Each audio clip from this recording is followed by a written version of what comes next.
Now, what this is all about is we're looking at, and if you wonder how we got here, we were going through the book of Revelation. In fact, had the best time this week. Last week Mark Muhlendyke came up and gave everybody an exhortation, take your track out of the bulletin. There's still some.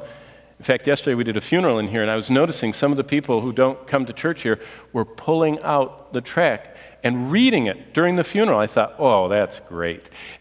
We got our pews loaded with tracts, but remember we prayed to give one away? I prayed over mine, dutifully folded up, put it in my wallet.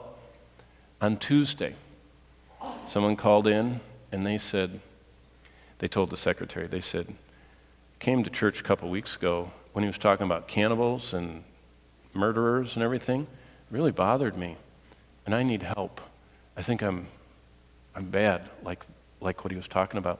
So they just slotted them in, never heard of the person, never met them. They came in, and when they told me their story of what they have done with their life, it sounded like they were in Africa 100 years ago, the way they had lived. And after listening, usually listen for about a half hour and just take notes of everything they're telling me and identify what they're talking about in relation to the Bible. But I said, could I pause you for a second? I said, I found out who I've been praying to give this to. And I pulled out my track. And I went through that track with them, and you know what happened? It was totally the Lord. It always is. Don't just say it once. If you ever lead someone to the Lord and they get saved, it's the Lord. I mean, that person was so needy, and they came so needy that I said, you can receive Christ today. They got right down on their knees, right in front of their chair, pushed the chair out of the way, got on their knees. And their first words were, I know how wretched and wicked and sinful and in need of salvation I am. I thought, you could do a class on how to get saved. It was beautiful. But do you know how that happens? That person was hearing the voice of their shepherd. And they knew they were helpless. They knew they needed cleansing. They knew they needed care for their soul. Jesus says, and let's just go through this. Look at verse 1. A believer enters through Jesus. If anybody's getting saved, Jesus is saying, if you want to know if you're really going to heaven, if you're really saved, you got to come this way. Number one, you enter through Jesus. Most assuredly, I say unto you, he who does not enter the sheepfold by the door, but climbs up some other way, the same is a thief and a robber. In other words, you're not a sheep. You're bad if you don't come through the door. Jesus said, I'm the door. And so the lesson here is a believer enters through Jesus. Look at verse 3. A believer hears Christ's voice. That's why they enter. They hear his voice. To him, the doorkeeper opens, and the sheep hear his voice, and he calls his own sheep by name, and he leads them out. Now, to us, again, we've never seen this. It sounds pretty, poetic. What does it mean? It means what it says.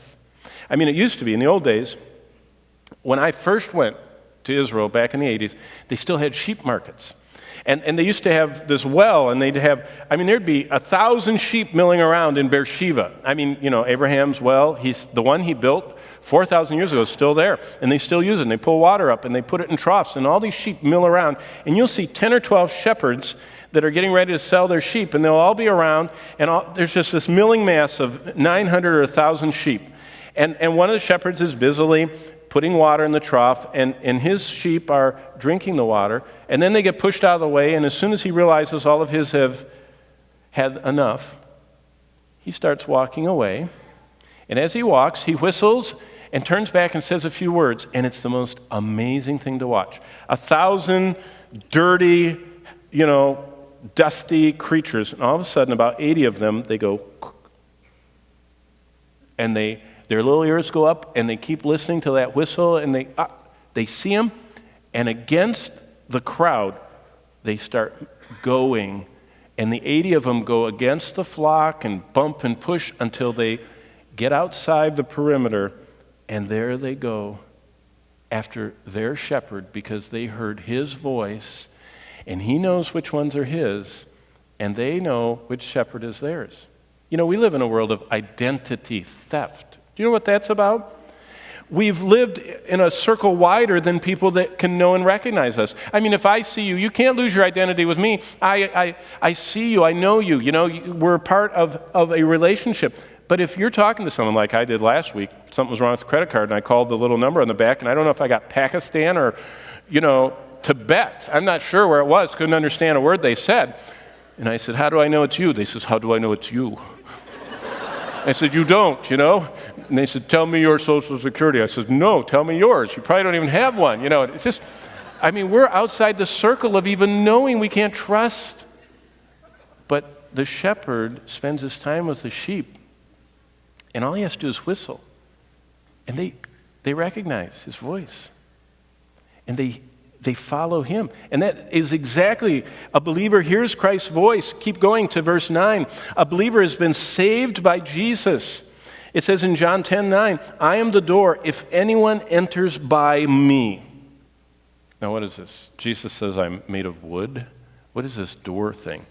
No, there were these sheep pens, piled rocks about 8 to 10 feet high, and kind of making an enclosure that left a little narrow, 24 to 36 inch entryway, and the shepherd would stand there and only let his sheep in. He knew every one of them. He counted them every time, knows them, and they jostle and push and get in. And when the last one's in, he takes his cloak, puts it around him, and sinks down, and he becomes the door. He blocks that entrance. So they can't get out, and no predator, they can't get over the walls, and they would have to come over his dead body. Over my dead body is what the idea of Jesus being the doorkeeper. He is the door, and he's guarding them, and he says, that's how you get saved. You only come in, verse 9, with me letting you in. See, people don't save themselves, and that's why if you don't save yourself, you can't unsave yourself. He has to install the operating system. And he's the only one that can uninstall it. And he said, I never will. Keep going to verse 10. Here's what happens if you are really saved. If you're really in his fold, in his flock, in his enclosure, if come through the door, John 10:10. The thief doesn't come except to steal and kill and destroy. By the way, that's a description of Satan. If you want to know what the world is, the world loves and feeds on killing, stealing, destroying. The young man that cried out to the Lord this week, I said, what's got you in trouble? He said, I've spent 20 years wasted with the destroyer, and he named all these games, these monsters, and bloodshed, and death, and destruction. And he said, and now it's haunting me. I said, well, you know what's haunting you? Look at verse 10. The devil. His goal in life is to steal and kill and destroy. And if you belong to Christ, you don't like stealing and killing and destroying. And you will not entertain yourself with killing and stealing and destroying. And you won't spend endless money getting more and more killing and stealing and destroying things to entertain your mind. You will rather want to not hear the devil's voice of killing and stealing and destroying. You want to hear your good shepherd's voice in the Word. You know why a lot of people don't like the Bible? Because they're listening to the devil's voice of killing and stealing and destroying and immorality and witchcraft and everything else that's in the media. They think it's neutral. Nothing's neutral. Either it's for God or it's against. There's no middle ground with God. There's the God of this world and there's a true and living God, and you can't be in both camps. No one can serve two masters.